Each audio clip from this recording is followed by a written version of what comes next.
Hello, I'm Kristen Chu with the League of Women Voters of San Francisco. Along with the League and SFGov TV, I'm here to discuss Proposition D, a ballot measure that will be before the voters on Tuesday, November 3rd. The city, through its Port Commission, owns a 28-acre waterfront area located south of AT&T Park across McCovey Cove. Known as Mission Rock, the site consists mostly of Pier 48 and Seawall Lot 337.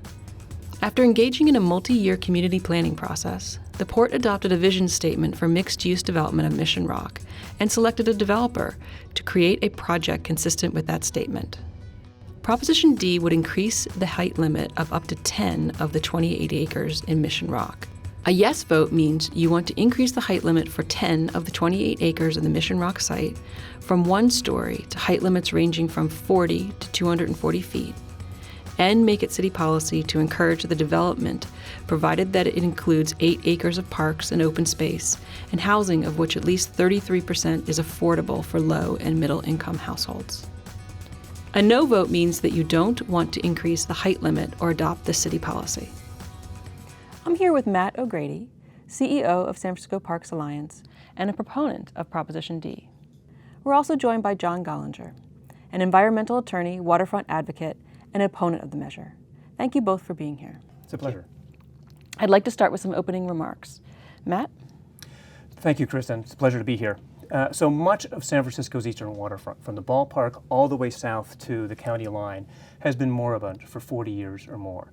We've got decaying piers, empty warehouses, empty sites. Some of them are contaminated. There's even a Superfund site. But that's changing in a very big way. For the past decade, the San Francisco Parks Alliance has been spearheading an effort called the Blue Greenway, where we're partnering with all of the property owners, the government agencies, the communities all along that waterfront to re-envision that waterfront and put together an unbroken 13-mile-long string of parks, open spaces, biking paths, hiking trails to open up that waterfront for the public's use and for responsible development. The Blue Greenway starts with Mission Rock, which is the site that we're looking at here.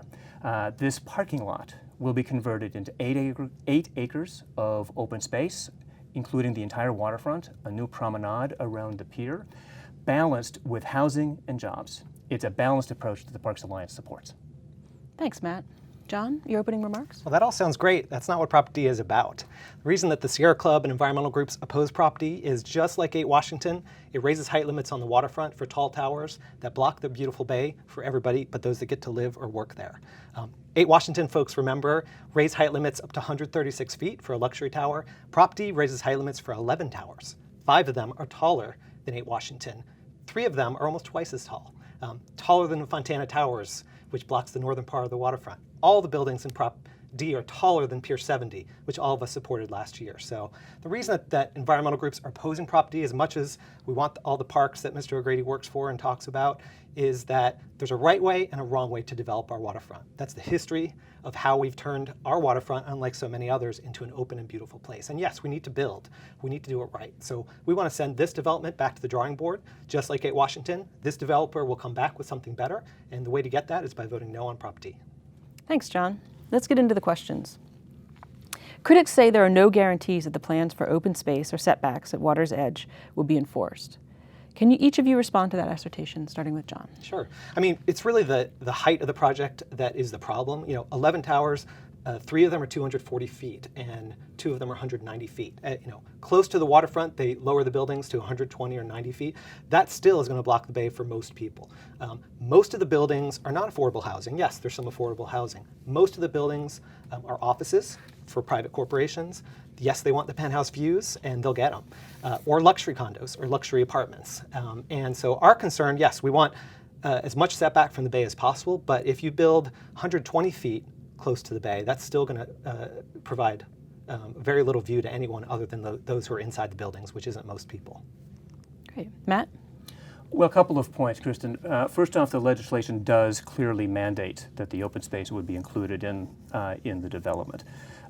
It's really important for us to remember that the Port of San Francisco, just like all of the ports in the state of California, are owned by the people of the state.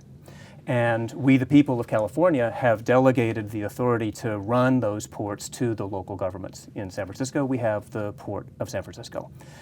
We, the people of California, in our infinite wisdom, have also mandated that all of the ports have to operate on their own means. They have to earn their own way. We don't put any tax dollars into running our ports. For all the other ports in California, they've done pretty well by getting into containerized shipping. Well, we lost that business 40 years ago in San Francisco, so we've had to be creative and find some new ways to finance the maintenance and the operations of our port. And the way we've done that is through a tricky balancing act between providing open space and access to the waterfront for the people, combined with responsible development. The proposal for Mission Rock, which is one of the largest undeveloped site that the port has left, we think is a responsible, finely tuned balance of that development and that open space. The only way to get that development is to go up.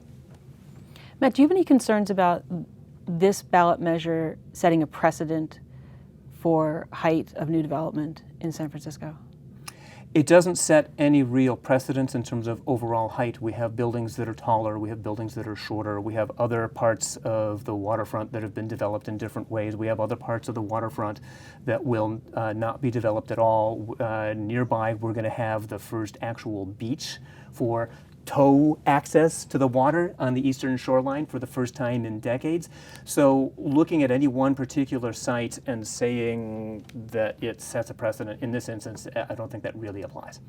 John, do you have any concerns? That's exactly what's going to happen. I mean, this group and others who opposed the very ballot measure that required this project to go to a vote, Prop B last year, which required voters, not the people who run the port, not the bureaucrats who are too close to the developers to weigh in on height increases. Exactly with 8 Washington, they made the same pitch. It's a one-off, it's a small project compared to other tall buildings, but look, we're not saying don't build tall buildings in the financial district and downtown. We're saying our waterfront is a special place. You know, this site is 100% public land. All of it belongs to all the people. And what happens here is going to be there for the rest of our lives, our children's lives, and probably our grandkids' lives. You bet, if the height limits go up to 240 feet, you know, that's 100 feet taller than 8 Washington would have been.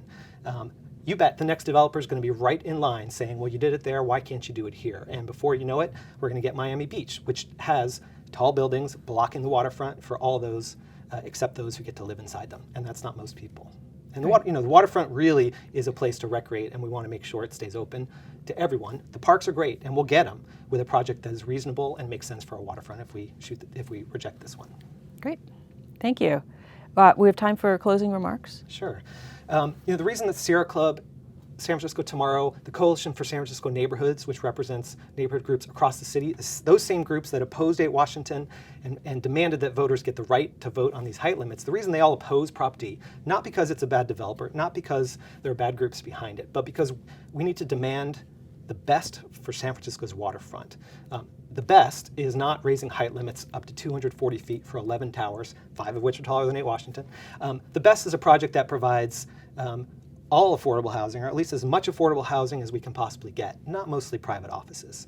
The reason those groups and I oppose this measure is because it's on public land. We want to make sure it's open to most people. And the reason these groups oppose Prop D is that the very parks that Matt talks about would be shadowed by the big buildings they're creating. That's not going to help anyone enjoy the waterfront.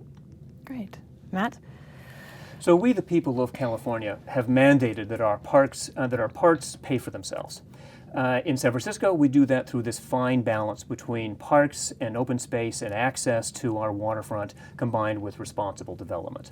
The Mission Rock development is striking about as good a balance in that regard as we could possibly hope for. It's a proposal that's been supported by leaders all across the political spectrum, from Mayor Ed Lee to John Avalos and Art Agnos. It's been 8 years in the making. Let's build the thing. So the Parks Alliance says vote yes on Measure D. Great. Thank you both for your comments and your time.